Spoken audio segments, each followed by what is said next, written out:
કોઈ પણ વસ્તુની અંદર શું છે? આ સવાલ છે ને, એના જવાબમાં એક આખી વૈજ્ઞાનિક જાસૂસી કથા છુપાયેલી છે. તો ચલો આજે આપણે એ જ કથાને ખોલીએ. એક એવી સફર પર જઈએ જેણે પરમાણુ વિશેની આપણી સમજને હંમેશ માટે બદલી નાખી. આ સવાલ કે બધું ખરેખર શેનું બનેલું છે, આ કોઈ નવો સવાલ નથી. સદીઓથી મોટા મોટા વિચારકો અને વૈજ્ઞાનિકો આના પર માથું ખંજવાળતા આવ્યા છે.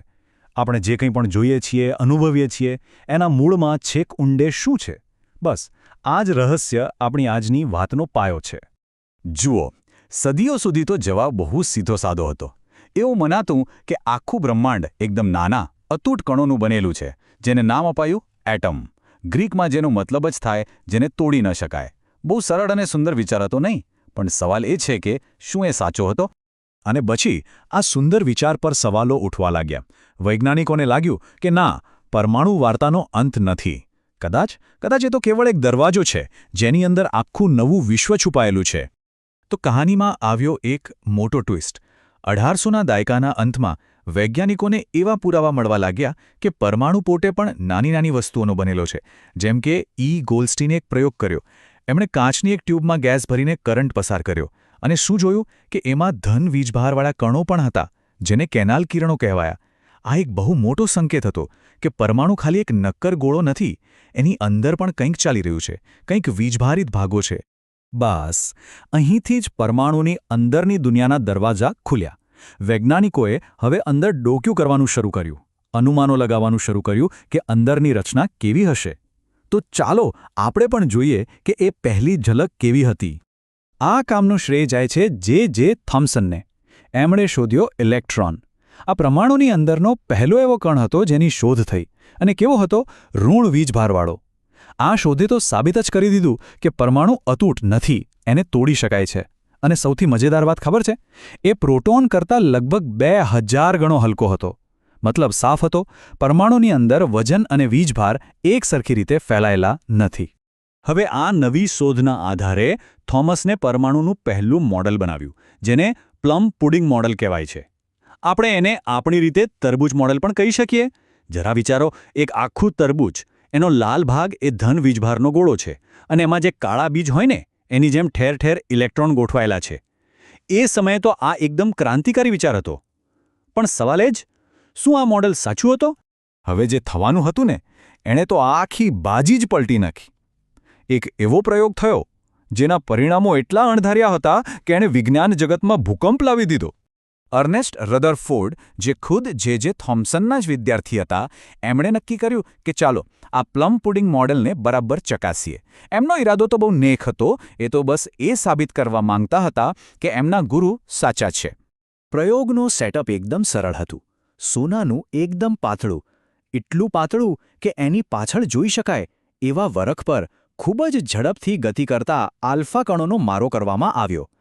હવે જો થોમ્સનનું મોડેલ સાચું હોય તો શું થવું જોઈએ? બસ આ કણો મોટાભાગે સીધા જ પસાર થઈ જાય, થોડું ઘણું આમ તેમ વળે, બસ જાણે કે કોઈ કાગળમાંથી ગોળી પસાર થઈ રહી હોય.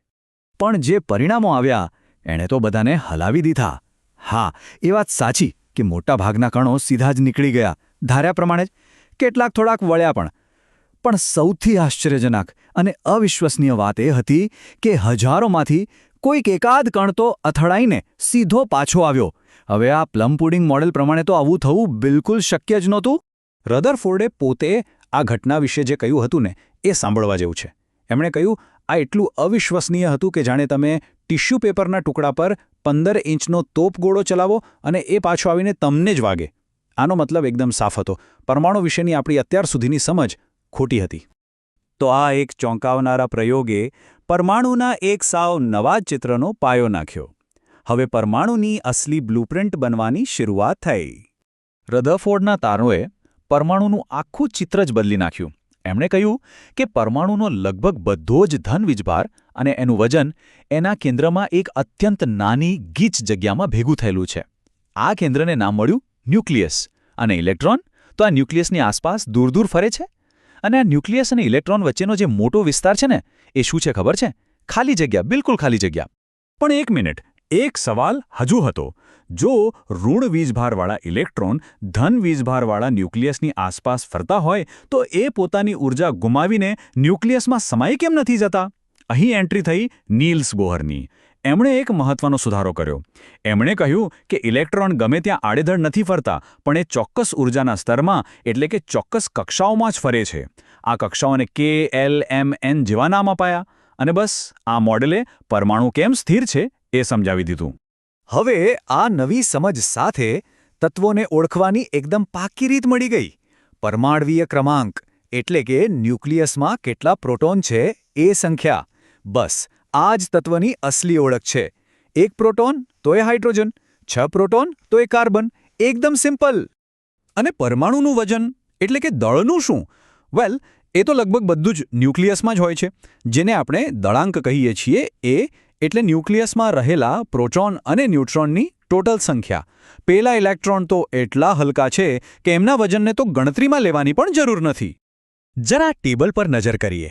અહીં એકદમ સ્પષ્ટ પેટર્ન દેખાય છે. જુઓ, આપણે હાઇડ્રોજનથી આર્ગોન તરફ જઈએ છીએ તેમ પ્રોટોનની સંખ્યા એટલે કે પરમાણુવીય ક્રમાંક એક પછી એક વધતો જાય છે. આ જ તો તત્વની ઓળખ છે.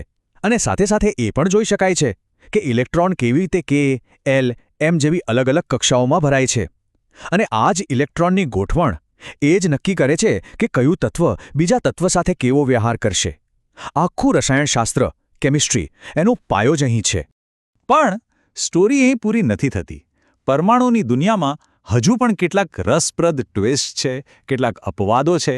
તો ચાલો એના પર પણ એક નજર નાખીએ. એક સવાલ: શું કોઈ એક જ તત્વના બધા પરમાણુઓ એકદમ સરખા જ હોય છે?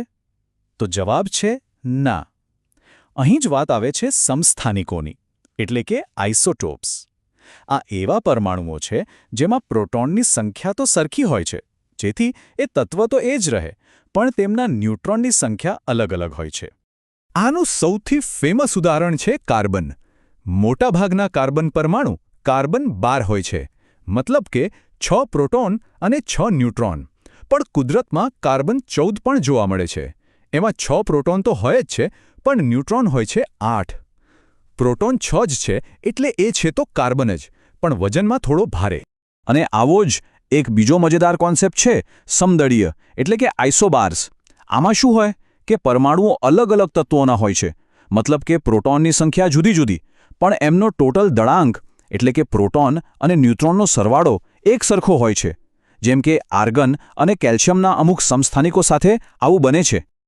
તો આ આખી ચર્ચા આપણને એક ખૂબ જ વિચિત્ર અને મગજને ચક્રાવે ચડાવે એવા સવાલ પર લાવીને ઊભી રાખે છે. જો પરમાણુઓ અને એનાથી બનેલી દરેક વસ્તુ, મતલબ કે આપણે પોતે અને આપણી આસપાસની દુનિયા, જો 99.9% કરતાં પણ વધુ ખાલી જગ્યા હોય, તો પછી કોઈ પણ વસ્તુ નક્કર કેમ લાગે છે? આપણો હાથ આ દિવાલની આરપાર કેમ નથી જતો? વેલ, આનો જવાબ ઇલેક્ટ્રોનની કક્ષાઓ વચ્ચે લાગતા વિદ્યુત બળોમાં છુપાયેલો છે. પણ એ એક અલગ જ રહસ્ય છે, જેની વાત કદાચ ફરી ક્યારેક કરીશું.